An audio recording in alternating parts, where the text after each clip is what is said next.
Testing, testing, woohoo, we're here. Hello, real human beings. This is a bit weird, isn't it? So it's been about 3 years since I've really spoken in public properly. So if anything goes horribly wrong, blame that guy. It's not me. Who here has seen me speak before? Few. Who has not? I am so sorry. You're in for an interesting talk, which will be full of mistakes, some laughter, some inaccuracies. And for the people who have seen me talk before, it is your job to try and tell the others when I'm speaking truth or whether I'm speaking lies. Good luck. So who am I? When I spoke to folks last, I was the CEO of a small company called JClarity. Then Microsoft decided they wanted to do Java, and that was the end of that. So I now work for Microsoft. I am the principal group manager for the Java engineering group, which basically means I manage managers and spreadsheets and human resources and legal documents. I did warn you that this talk would have technical inaccuracies because I actually am no longer a developer. You can all start booing now. Thank you. All the thank yous there are my actual real engineers and product managers who actually know stuff and gave me lots of information and told me I was wrong a lot. So this is what we're going to cover today. I'm going to set a little bit of context, why we care about the stuff at Microsoft and sort of research we've done. I'm going to remind you about this little thing called hardware resources, which everyone seems to forget because cloud is magic. Whee! Then I'm going to talk a little bit about the things that Java does well, garbage collection, and then the things that Java doesn't do so well, Kubernetes. All right, so let's begin with some Java at Microsoft. Isn't this strange? Who here remembers 1997 and a big old lawsuit? Yeah, see, lots of people remember. We're the new Microsoft now. Friendly, we're all in on open source, we contribute to OpenJDK. They hired me, the Diabolical Developer. I have a lawyer with me at all times. There are reasons. So we actually internally run over 2 million JVMs at Microsoft. And that's not for third-party customers. That's actually internally at Microsoft for our own systems and things. We have many reasons for this. We have LinkedIn. So when you are deciding on your next job, not that I'm advising anyone to move companies at the moment, that's being run by Java microservices in the back end, about 300,000 of them, JVMs. And we migrated everyone to Java 11 because that's the right thing to do. Is anyone here still on Java 8? Hang your heads in shame. Shame, shame, shame, shame, shame. Feel free to contact me afterwards and I will talk to your bosses and I will make them hang their heads in shame, but also give them business reasons as to why we do these migrations. I can't give away the exact number, but let's just say that the migration of 300,000 JVMs at LinkedIn, although it was complex, it was incredibly valuable from a business perspective. The reduction in what we call the cost of goods sold, or how expensive it is to run their fleet, you're talking double-digit percentage benefits. It's definitely worth it operationally. So please go do it. One of the reasons I joined Microsoft was because I have a small minion, Hunter. He's now almost age 7. He loves Minecraft. I get to be the coolest dad in the world because I get to work on Minecraft. And we got to do things like move it from Java 8 to Java 17, which made the mod community very happy. Enough about Microsoft. One of the drivers for why we look at this, apart from just the usual, hey, it saves customers money, saves us money, we are a public for-profit company, so we do like to save money. But there is another really important thing here. So for those who don't know, Microsoft pledged to go carbon negative, actually, by about 2030. And data centers, I think, are something like, I know, the number 3 electricity producer on the planet behind 2 countries. It's utterly ridiculous, right? And I think we all have a part to play as technologists to make sure that whatever we build and whatever we run is done so as efficiently as possible. The Diabolical Developer would disagree. He wants to see the planet burn. But that's not me anymore. So I have a problem. As an engineering manager for 2 million JVMs plus, I've got to make that curve drop dramatically by 2030 on Microsoft's cloud. And so we started looking at, okay, well, where do we start optimizing? And as it turns out, Java's default running on containers isn't the best of stories, and there is an awful lot of waste.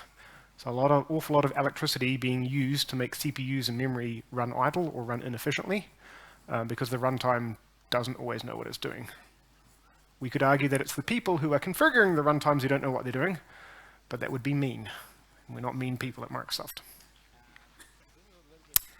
Let's talk about hardware resources. All right, how are we going for time? 7 minutes in, beautiful. If I can just keep talking and just ignore all the technical stuff, I'll get away with this talk. So, not that I would want to recommend a cloud, but if I am going to recommend a cloud, did we tell you we have a marketing team? Anyhow, so data centers today, who still runs a server under their desk? Do we have any of those? Any startups here? No? I still have a Sun Solaris machine at home. Anyone got one of those? They're brilliant. They heat you in the winter, they cool you in summer, and whenever someone wants to come in and talk to you, they can't hear you because the fans are too loud. It's great. Fantastic machines. So the thing that people forget with cloud, and I work with some of the brightest people on the planet inside Microsoft, and we used to work with really brilliant customers when I was at JClarity. You've all forgotten how to count. You've all forgotten how to do basic mathematics. And for some strange reason, people think that cloud is this infinite resource, or that virtual machines give them infinite resource, when it could not be further from the truth. That is actually a lovely picture of an Azure data center on the inside. It's very pretty, isn't it? I do recommend, if you ever get the chance, you should try and get a visitor pass to either a Microsoft or Google or Amazon Data 7. Those things are just science fiction. The future is actually here. It's just only in data centers and not in your home, sadly. Maybe IKEA will help there. Not sure. So, what really happens in the cloud? How are your machines surfaced to you? How are those resources surfaced to you? And the answer is, well, we're computer scientists, aren't we? Let's all add more layers of abstraction. So at the very, very bottom, you've got the useful stuff, the bare metal. RAM, CPU, network, I/O, disk, GPU, all that good stuff. Typically, but not always, I'm just showing you one typical cloud configuration, is that you have a host operating system, which is usually a very thin layer of Linux or Windows, depending on your choice. And then you stick a hypervisor on top of that. And the hypervisor is the thing that allows you to allocate virtual machines. It basically can split up that bare metal into a whole bunch of virtual machines that then get surfaced to you. And when people first started using AWS or Azure and they said, I want to go get a host machine, that's what you were getting. You were getting a host VM. Not a real piece of bare metal, but a piece of virtualized bare metal. Have people heard of noisy neighbors? Was it a little bit? Okay, I'll explain noisy neighbors. If you have a virtual machine next to someone else's virtual machine on that same piece of bare metal, and their virtual machine is being really busy, hello Netflix, then your virtual machine, if it isn't managed properly, gets less. And the cloud vendors are very clever about this. They share and swap and they rotate and they allocate different resources based on demand and things. And then they offer you a higher tier. You can buy a dedicated VM where you don't have to share with anybody for a higher price. Isn't that kind of us? It's lovely. So in the old days, if you were next to Netflix, because they used to be on AWS, you were just killed, dead. So my poor little startup, every once in a while, especially around holidays, our customers would call us up and say, your service isn't working anymore. And we'd look and we'd go, Netflix again. And so we had to move off AWS and move to Linode and Hertzner and just some bare metal providers. Very interesting. Doesn't happen anymore. On top of that hypervisor, you tend to have guest operating systems. That's kind of the Linux that you're used to typically. And then if you're dealing with containers, there's often a container engine put on top of that. And that's what manages all of your like LXCs or Docker containers, that kind of thing. Then finally, you have a JVM, which in itself is kind of like another container, right? It's another layer of abstraction. Can you start to see the problem here? Right? Too many, yeah, too many layers, yeah. We should just collapse it all back down, right? Perfect. So I'll get into the math in a second. So here's some extra information that I just actually talked about. Anything I need to say extra here? Not really. I'll publish the slides later, you can have a nice read. More commonly these days, because containers are now becoming so popular, they're now starting to release cloud SKUs and machines that are basically bare metal host container engine, so ignore the hypervisor, ignore VMs, and just surface containers only. So everything is a container. This is the new magical way forward, if you happen to like containers and Kubernetes and other such things, which I'll talk about later, because I love Kubernetes, really. Sad times. So for containers, Docker has pretty much won the war. For orchestration of containers, Kubernetes has pretty much won the war. Will we see alternatives surface? It's a big old market, we'll see. But for all intents and purposes, when I say containers, I basically mean Docker. When I say orchestration, I basically mean Kubernetes and vice versa, just in case I get my slides mixed up. So as I was saying before, you need to get your math right. If you have a bare metal machine that has, say, 64 gig of RAM, there is no point in allocating 12 times 8 gigabyte VMs on that thing. It is actually possible. The hypervisor will let you do it. Modern hypervisor software goes, don't worry about it. I'll help swap those resources in and out and make sure that works. But if all of those VMs are busy, you're absolutely screwed. And this is what happens more often than you realize behind the scenes. So if you really want proper performance that's consistent, you need to pay your cloud vendor extra money and go for those dedicated SKUs. Tell your finance person. They love hearing that sort of news. It's great. You also get this with CPU stuff as well. So again, if you've got a CPU with 32 cores on the bare metal machine, and you go and allocate a bunch of VMs, let's say 10 VMs with 6 cores each, that math just isn't going to work if all of those VMs are busy doing stuff, right? There's only so many of those hardware threads around. So my really big piece of advice is understand the SKU, and when I mean SKU, it's a stock keeping unit, otherwise known as the bare metal thing you have really got under the hood. Your cloud provider will generally tell you. It's usually buried somewhere deep inside the documentation when you go and say, select, I want 100 of these VMs. You should be able to dive deep and figure out exactly what's on there, and then you can start using the math appropriately. Remember that I showed you earlier that there's all these layers going on top, right? Hypervisor, operating system, so on and so forth. Each one of those layers will take a little bit of resource, right? A little bit of memory, a little bit of CPU as sort of like a baseline. Now, they are incredibly optimized these days. The software engineering that goes into hypervisors and stuff are just, some of it is genuine rocket science, right? There's PhDs in this stuff. It's amazing. You still need to, for yourself, think, hey, I'm not getting, all those VMs and containers and layers aren't getting the full amount of RAM and CPU and network that the bare metal machine is offering up. So you need to start thinking in your head, I've got to cut off 5% here or 10% here. That's the math you've got to do. All right, so let's talk about how the JVM looks at this. JVM Ergonomics. So everyone knows when the JVM starts, it looks at its environment and it says, cool, I'm really clever. I will allocate so many threads for garbage collection. I'll allocate this much of default heap size, so on and so forth.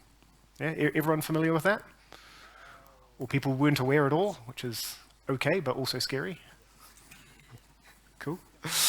I actually forgot to ask at the start. How many of you are responsible for deploying and maintaining your code in production? Ooh, they trust you here in Sweden. I like it. I like it. That is a much higher percentage than any other country I speak in. It speaks a lot for your society here. Very, very egalitarian. That's nice. This is what typically happens to most audiences I speak to. They're like, well, it worked fine on my laptop, which is an Apple M1 with 128 gig of RAM and like so much CPU you could melt a meteorite on it. And then they go and deploy the thing to the tiny little Docker container with 512 meg of RAM and one CPU, right? It's like, My app froze. It doesn't work. Microservices suck. Boo. Like, I want to build a monolith again, which is actually probably the right answer, but that's another that's another talk. And here I have a magic blank slide for absolutely no reason. Right, so we're going to have some questions here. Why is that slide should not be turning up blank? That was weird. Fun. All right, so some of this data comes from a friendly partner of ours called New Relic. They're an APM vendor, and they actually recently publicized some data where they have 10 million JVMs attached to New Relic, and they sort of said to the world, hey, we're going to share some anonymous data here. So it's quite useful. These are some poll results that Bruno Borges, who is a good friend of mine and runs product management for my group, he did his usual Twitter poll instead of complaining about YAML, which is fair, and asked, like, do people actually understand how many garbage collectors there are in OpenJDK? And this is the result. And we were kind of pleased that at least half of the ecosystem knows what's going on, but sad on the rest. That is the answer. Right. Do you expect the JVM to do the right thing? Most people actually said yes. So that was quite good. Quite pleasing. How many garbage collectors do you think the JVM looks at when it determines its ergonomics? Do you think all of those people are right, the big blue bar? Oh dear. Someone didn't go and read their OpenJDK source code. Naughty, naughty developers. For those who are interested, there is actually a lovely bit of C++ code somewhere inside globals.cpp, I think, which tells you. And of course, it changes in every version of Java, because that's fun. All right, so the actual answer is it just chooses between two garbage collectors. I'll go into detail what they are. And do we just trust the JVM to pick for us? Oh dear. And this is why we have a problem today, right? You have been told your entire lives, especially during the 2000s when giant monolith, machines just go faster, Java just gets smarter, you don't have to think about it, just write Java code in your editor of choice, which for me was Vim or Emacs back in the day. Anyone here else still use Vim? A few of you? Any Emacs users? And for bonus points, is there any Nano users here? There's always one! Yes, you sir! Nano for the win. I'm going to tell John Oliver, who was my chief scientist at JClarity, and he's still with me at Microsoft, that he has one other person in Sweden. There's now 2 of you in the world. Very excited by that. And this is what we were relieved about, right? This is kind of the research that we did for Microsoft. Like, do you want the JVM to be a little bit smarter? And the answer is yes, you do. Good. Right, we'll go do that for you. Okay, so survey summary. Most of you, well, I say most, 65%, are basically deploying in containers of a pretty small size. Totally different to how you used to deploy in big monoliths, big data centers, all that sort of good stuff, right? When you did on-premise.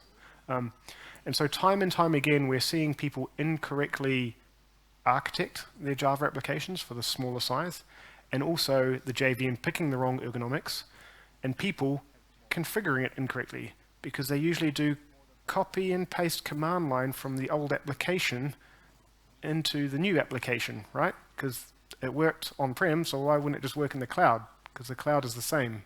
It is not. You just pay more money for it. It's great. As I mentioned before, New Relic, great partners. So they looked at 10 million JVMs production. Now, they will admit themselves that their results are biased towards a particular type of application. People who tend to use New Relic tend to be more on the leading edge, I would say, of modern Java. They tend to be running microservices.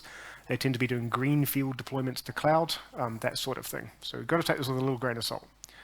But as you can see, a majority only have one CPU and are running with less than a gig of RAM, which flies against the face of what we used to do with Java, didn't we? What happens when you get an out-of-memory error with Java? What's the first thing you do? You increase the heap size, don't you? That's right, because there's no memory leak there at all. No.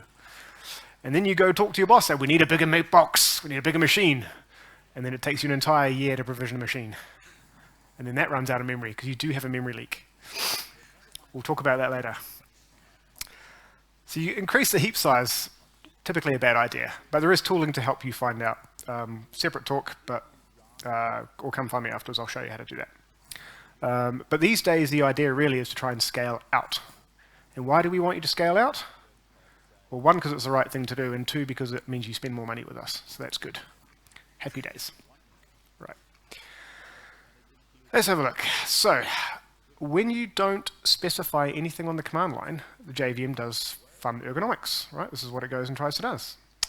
If you are on Java 11 or later, and you are on the side of goodness and light, then you'll either get the serial GC, if you have a small amount of resources, and I'll show you the numbers shortly, or you get G1 GC. Does anyone know how many CPU threads G1 GC needs to operate? I'll give you a guess. It's not one. Oops. Remember how many CPU cores people tend to give their containers? One. Oh dear. People didn't do their math again. We'll dig into this some more. Right, so as you can see, there is the algorithm there. Basically, my advice to you is, as it stands today, don't trust the JVM Ergonomics. You need to override it and set it yourself. And I'll show you some better settings in a slide with a decision tree to help you, which is what has tended to work for us at Microsoft. But I'll say the warning now, as I always do. We are not your workload. You are not Microsoft or Netflix or Google. You need to look at this yourself for your own application. All right, well, there's one problem. And now we get on to the demo. And because I'm the Diabolical Developer, I'm actually going to attempt to see if I can show some code or do something along those lines. So, first of all, we need to start by playing obnoxiously loud music. And then we go on to HackerTyper. Got rid of it. Excellent. All right, stop that music. Ah, come on. There we go. For those of you who haven't met HackerTyper before, it is like the best website when you're sitting in a cafe, because people think you are awesome. But there you go.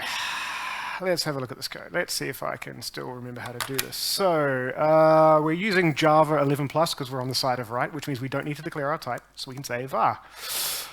Oh, look at this. This is called GitHub Copilot, the new AI system we have inside GitHub to help you write code, and it's actually guessed for me, based on stuff I've done previously, that I should go do this. So I'm just going to say Copilot is a better programmer than a manager of managers. Tab, done. Then I'm going to say I want to do a system.out.println. Oh, look at that. Copilot has done it again. Boom, done. All of you are going to be out of a job by about 2035.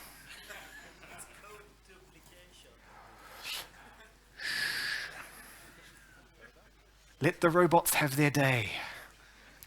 And then we can run this using, of course, the run feature in Microsoft Visual Studio Code. See, I have been transformed. You could also do it in IntelliJ, it's fine. We're not going to take your toys away from you, it's okay.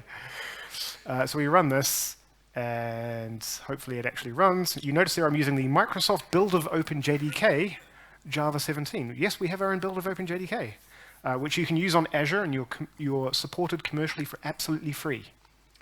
If it's on-premise or on someone else's cloud, you can come and talk to me and we'll organize some sort of payment. Right, so as you can see, it is telling me that I have 16 processors on this particular machine, my old Mac Intel machine, because I can't afford an M1, which I'm very sad about. But in all seriousness, you can just go write this tiny bit of code yourself, run it in your container or wherever you are, and just see what is truly being surfaced to you. You may be surprised. Then the other thing I can show you is, hey, what happens when what sort of, GC gets picked by default? So Bruno created this little shell script, which I had to change to bash because that's a real shell, not the shell that he uses. Anywho, as you can see, I'm also using the Microsoft build of OpenJDK Docker container from our container services And I won't claim that that particular bit of code is beautiful or correct, but if I can work out my screens here. Yes. Right, will you drag up? Ooh. Come on. Yes. Come on, make it. Yes. All right, hopefully people can see that. And I'll clear that, and I'll run Docker. And what this is doing is it's running Java, it's saying print final flags. That is the awesome option which actually truly tells you everything that the JVM's been configured to do. There's usually about 600 flags that are actually set as a default. And then I'm grepping for anything to do with the word use, which basically means like choosing your GC. So we're going to run this. Can you see there where it says use serial GC? Yeah? So even though I'm running on my Mac host, because I'm running in a container and I set the amount of memory, the heap, I'll swap back to the code. I set the heap deliberately to only be 1,500 meg, right? And because the ergonomics say that if you're below 1,762 meg, why that number I do not know, you will actually get the serial collector, not the G1 collector, which may or may not be the right thing for you. But these are some of the hidden ergonomics that goes on, which you kind of need to know about. So there's a couple of takeaways. The ergonomics matter, and HackerTyper is the best website in the world. All right. So let's see if this still will continue for me. It does. Awesome. Right, let's talk about the garbage collectors then. So this is the main impactful thing that you have in containers that Java tends to select incorrectly, I would say. So these days, you now have at least 5 very, very good collectors to choose from. Forget CMS. CMS is deprecated. That's been kicked out the door. If you're on CMS, you'd better think of an exit strategy. Parallel or G1 tends to work for you, by the way, just as a hint. So here we've got I guess, broad advice for you, that if you are of a particular size heap, and if you've got a particular type of workload, this is the garbage collector you should probably try first. Now remember, the ergonomics will only select either serial or G1 if you're Java 11+, right? So Parallel, ZGC, Shenandoah, or the very cool Epsilon GC, which is a no-op, which is actually quite useful for very short-lived serverless functions, will not get selected unless you explicitly set it on the command line. So it's very important that if you need to select one of these optional ones, that you then actually add it to your command line configuration and give it a go. ZGC, I would argue, is probably going to be the future. I think, when we release Java 21 or 23, it'll probably just become the de facto, unless you're in a small heap. So if you're not a microservice, it'll probably slowly turn into ZGC over G1, my personal opinion. For everything else, either serial or parallel is probably the right. I've lost audio. Let's come back. They've cut me off. Is my boss in the room? No, I'm safe. Okay, cool. Because I'm Microsoft and I use PowerPoint a lot, I've got lots of bullets on the screen. But let's some interesting detail here. And the interesting detail really is in the bottom right-hand side, right? So just going and blindly saying minus XMX 4096 meg is no longer the right approach, right? You really need to think about how much CPU you have, how much memory you have, and the type of workload you have, and then set your garbage collector appropriately, especially when it comes to containers. I'll start digging into that shortly. How am I going for time? Half an hour in. Brilliant. How many slides in? Ooh. Time to go a little bit more quickly. All right. So here's some more default ergonomics. You don't have to memorize this all at once. Take photos if you like. That's fine. Remember, this is just-in-time advice, so I can't guarantee you that when the next version of Java comes out that this will be correct. I know, for example, they're playing heavily with the Java ergonomics and containers in Java 19, which is going to come out shortly. And everybody is going to grab Java 19 because Project Loom, yes! Finally, we are going to have green threads, or continuations, or fibers, or whatever they're calling it next week. I am personally very, very excited. I can't wait to start 5 million threads for no reason. It's going to be great. Speaking of which, if you think Project Loom is going to help you with your actual network I/O stuff, think again. Because remember, It's a piece of hardware, right? You can back up 5 million threads behind that single socket as much as you like. It isn't going to make a difference. So yeah, that's something that Ron and others are trying really hard to dissuade people from getting overly excited about. It will help. There will be libraries and frameworks which will better optimize the way that networking gets done, but it's not just this magic solution, right? So in terms of manually configuring your heap, if you're running on a bare metal server or a VM, you can still use -xmx and set it appropriately. And if you know what you're doing, that all seems fine. If you're running in containers, you probably want to use that max RAM percentage factor, right? And that will help you set the RAM in accordance to how much memory the container is giving you. And we say start at 75%. And that's to give your container enough headroom to do all the other stuff it needs. Because remember, your JVM is actually sharing that container with whatever else the container has. Now, in the perfect microservices world with 12-factor applications and you're using Docker appropriately, you should only have a single process inside each container, right? The reality is that container is still running some subset of underlying operating system things, or it is doing some other stuff that needs to, like holding gRPC sockets open or doing some sort of comms, right? So you don't want to set your heap to be 100% of the container memory because the JVM will just swallow all of it and your container will have other issues. As your container gets much, much bigger, you can make that percentage a little bit higher, right? So if you're talking about a 0.5 terabyte container, yes, I've seen people do this, you can make that percentage go a lot higher, right? Probably 85, 90%. There's sort of a limit to the amount of overhead that a container actually needs. I don't have the exact numbers. We're still trying to graph it out internally at Microsoft, and when we figure out what the curves look like, we'll publish that. Do I need to say anything else? Nope. But as you can see, inside a container, outside a container, very different. You have to look at it. So Monica is our JVM architect and performance lead at Microsoft. Most of you have probably seen her speak about garbage collection before. And so this comes from her. This is a lot of her advice. So again, Java 11 plus, you either get serial or G1GC. You will only get the G1GC if you've got 2 or more processors and more than a certain amount of memory. Right, 1792 megs, sorry, I was wrong about the 62.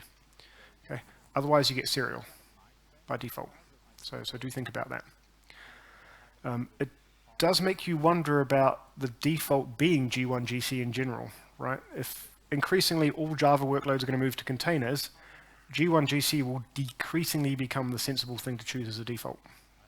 But we'll see if that changes in OpenJDK. What else do we have there? I think everything else I've spoken about, so we will just continue. Let's talk about Kubernetes. Who here runs Kubernetes? Keep your hand up if you enjoy it. There's 2 system administrators in the room. Great. So I thought, I was actually going to do a demo with Kubernetes for all of you. I thought, how hard can this be, right? Can't be that difficult. So then I typed in Kubernetes basic commands. And I got this back. I went, now I understand why we sell the Microsoft Azure Kubernetes service. There is a reason for this. And basically it's because Kubernetes is actually Klingon for fuck you. That might have to be edited out on the video. And I just realized I was being live streamed. And I'm definitely getting fired. I do apologize for all listening, especially if there is a minor watching as well. That is a sincere apology, by the way. So the only way to deal with Kubernetes is to deal with any new technology. You go to Stack Overflow. And after you do some Stack Overflowing and some resume-driven development, you start to find out from the true experts how Kubernetes actually works. And I had misconceptions about what a millicore actually meant, and a millicore is actually a time slice. It isn't a case of like 1,000 millicores is one CPU. No, it's a timeshare on a CPU. So 1,000 millicores or 1,000 millis roughly equates to a single CPU core, but remember it is a time slice, right? And so if your threads are jumping on and off that CPU and it goes over the 1,000 millicores, then Kubernetes will start throttling you. Oh dear. And then everything goes wrong. And then if you have your Kubernetes configured in interesting ways, you start getting what I call the replicants of doom. And that's when you set auto-scaling to true, because that's the right thing to do with Kubernetes, isn't it?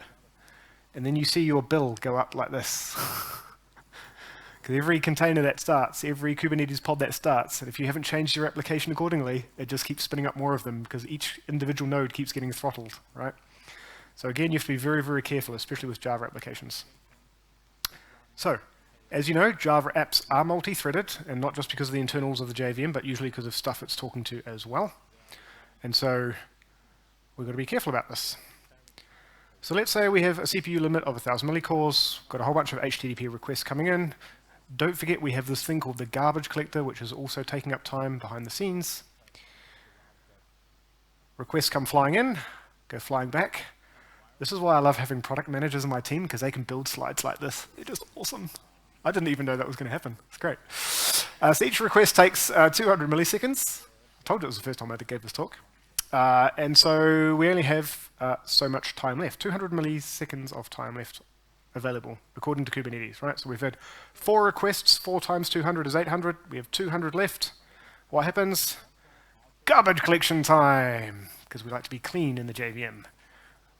Whoops, that's used up the remaining 200 millicores, and now how much do we have left? 0. Good, Sweden can do math. I love it. And so now, the CFS period, so CFS stands for Completely Fair Scheduler, which I think is the bravest bit of naming in computer science I've ever run across. I thought it was awesome. I remember seeing that go into the Linux kernel. I did have a laugh to myself. That's one very confident developer. So remaining CPU time is 0. Oh dear, can't do anything more.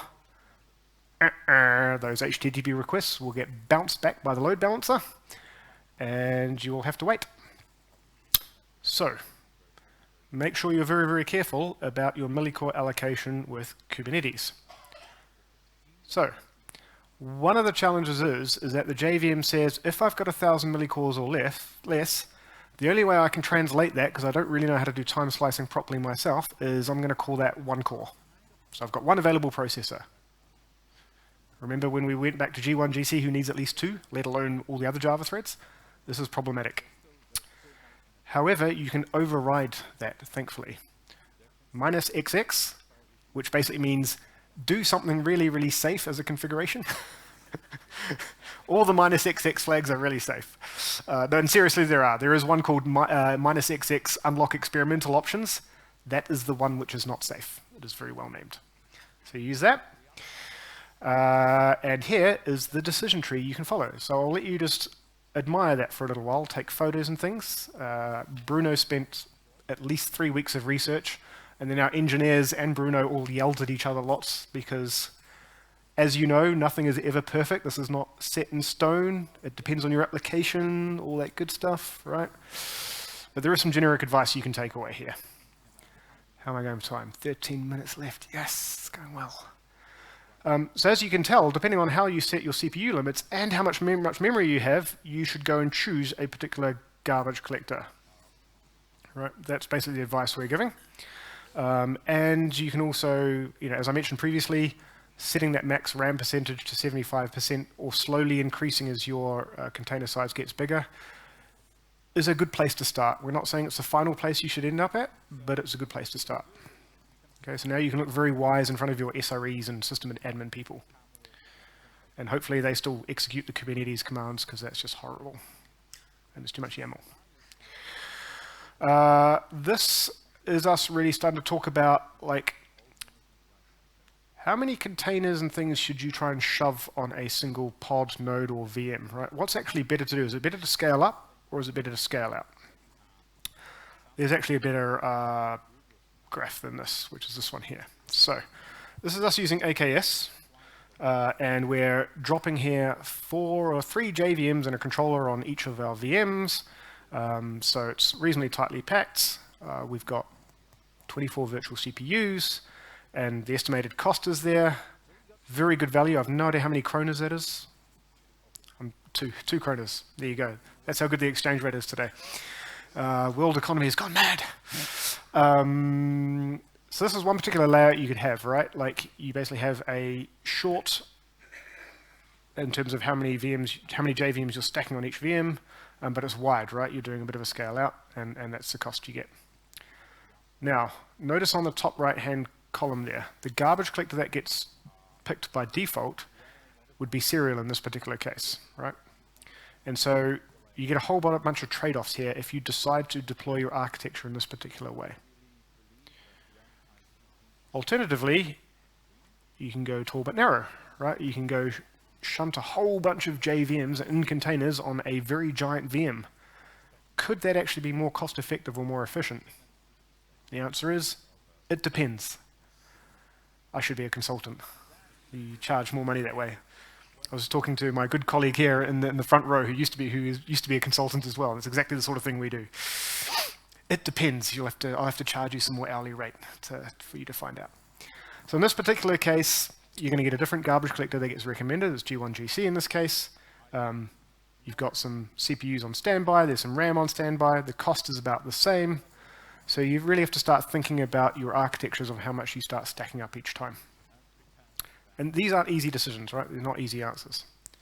And I have 10 minutes left. Fantastic. I think we're going to make it. Woohoo.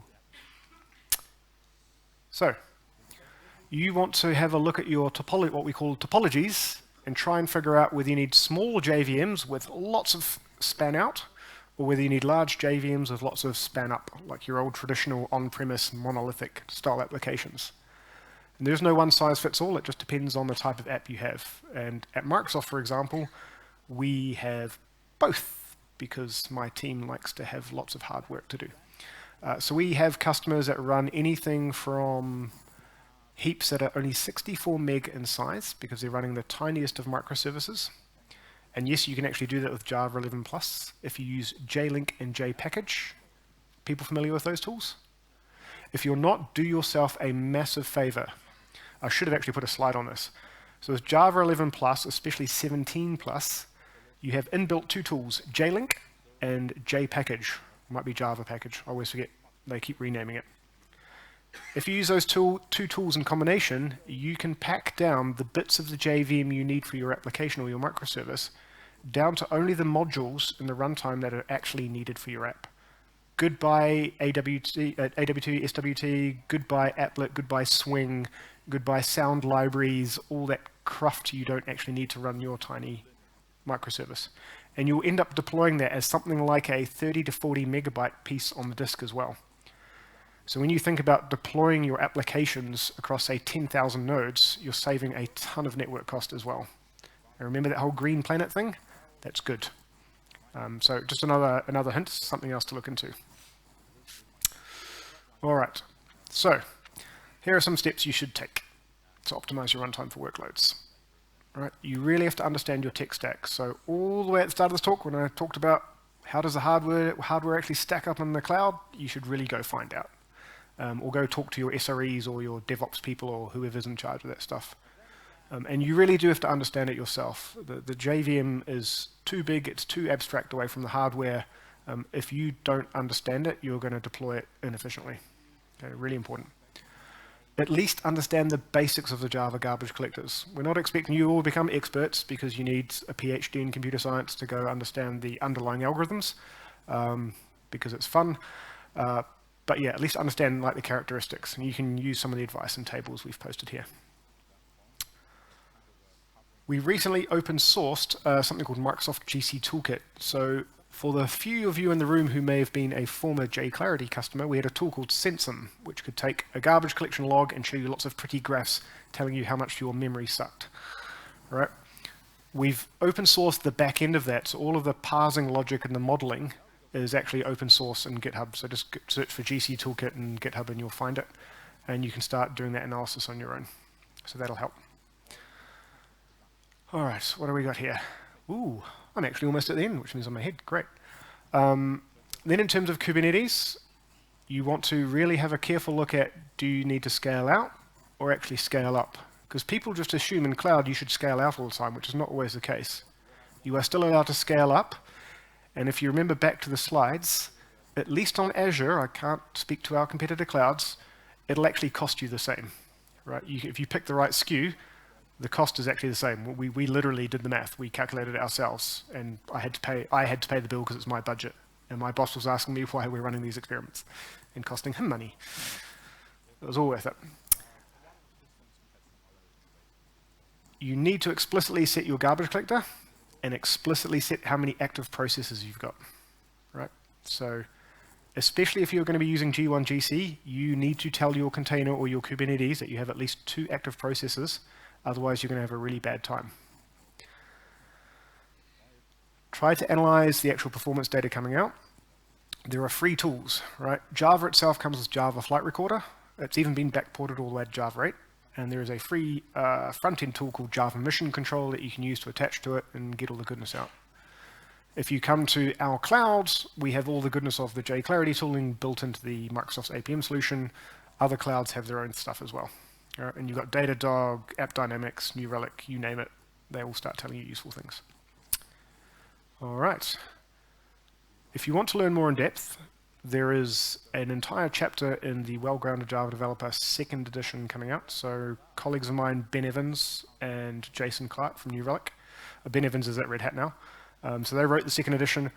I was meant to write the chapter on Java and Kubernetes and containers. Managers can't write anymore. So Jason very kindly took over. I wrote like the introduction, and then he actually did all the real work. But there is a chapter in there that you can even get on the early access program, which goes into everything I talked about today, but with lots and lots of deep dive technical detail for those of you who are interested and really want to understand the stuff. We've also publicly posted similar information to what's in this presentation, publicly in Microsoft Docs, in our Java section. We also have in there a very useful document called Reasons to Move from Java 8 to Java 11, which you can show your bosses. And then a migration guide, a technical migration guide from Java 8 to Java 11 as well. It's not about our cloud or anything like that. It just purely is, this is how you technically migrate. And again, I'm very happy to talk to your boss, because I understand that world now. I do spreadsheets and numbers to make them move why. So thank you very much. I appreciate you being here in person. It was really fun to actually talk in person again. I hope you got something valuable out of it. And you can ask questions. I'll do my best to answer. And if I can't answer it, we will go to Java at Microsoft, where some of my engineering team are, and they will actually be able to answer it for you. Thank you.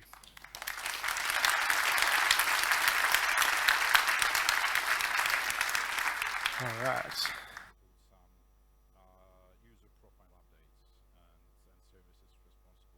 Any questions? Front, yes. So do you recommend switching to CGC? Do I recommend switching to ZGC? If you are on a heap size that is greater than 4 gig and you have at least 2 active processes, I would say definitely give it a try. What it will do is it will completely flatten out your latency curve, so you won't get those weird spikes in your latency from garbage collection events. However, you may see your overall throughput decrease slightly because the garbage collector is always working quietly in the background, constantly. Yeah. So if you have a latency-sensitive application, yes, do try it. If you have a throughput-sensitive application, maybe not the best choice. Great question, thank you. Any other questions out there? People desperately want coffee after that. All right, go get coffee. Enjoy.